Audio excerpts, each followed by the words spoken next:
Hey everyone, it's interesting to hear these terms. I listened to this book. It's called 1619. It's an amazing book, but it's tragic. It's a tragic story.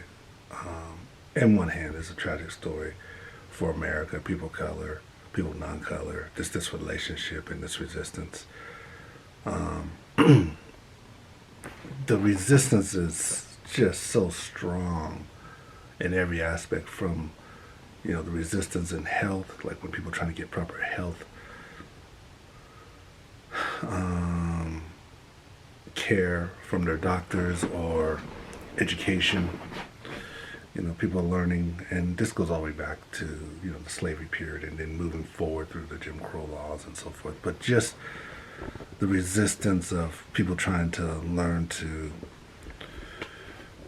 read and write, the resistance of people trying to start a business and create income, the resistance of people of color, that is, trying to get uh, good paying jobs, the resistance of the police and what they were doing from many years ago till today, and then um,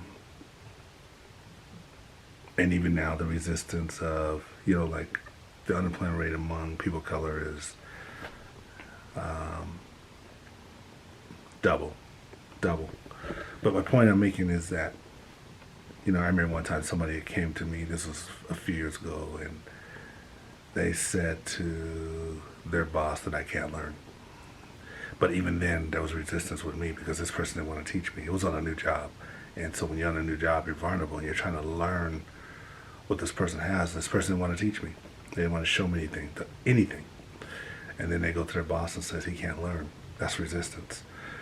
Um, and then people want to stereotype people of color and say that we're stupid and we can't learn and these kind of things. But it's not that we can't learn. It's not that people of color are ignorant or stupid. They're not. They're highly intelligent as anybody else. It's just the resistance. That resistance has always been there, even now with the educational system. The money is not put into the educational system in urban areas as it is in other areas. It's resistance. So when you have that type of resistance, yeah, it's going to be much harder for a group of people of color, to excel, to soar, to learn. But they will, and we all will. We'll come together. It's happening. We're talking about it. That's the key thing. We're acknowledging it. That's so important. We haven't done that before in this country, and we're actually, some people acknowledge it, but as a culture, we're acknowledging it. I mean, there's still that resistance, but as a culture, not culture, I mean American culture, we're acknowledging what people of color go through. And they show statistics. They talk about the red zones. I think that's what it's called, with the housing. They talk about how the mortgage companies wouldn't lend money to black people so they can get their homes and stuff like that. I mean, there's that, but there's this other side that's this really ugly, this violent side. There's so many stories out there. That's it's I don't know what the term is, uncomprehensible. I don't know if that's the term. It's just hard to believe that this is what was there. This is the history. So when people say, people of color can't learn, and they say these things, it's a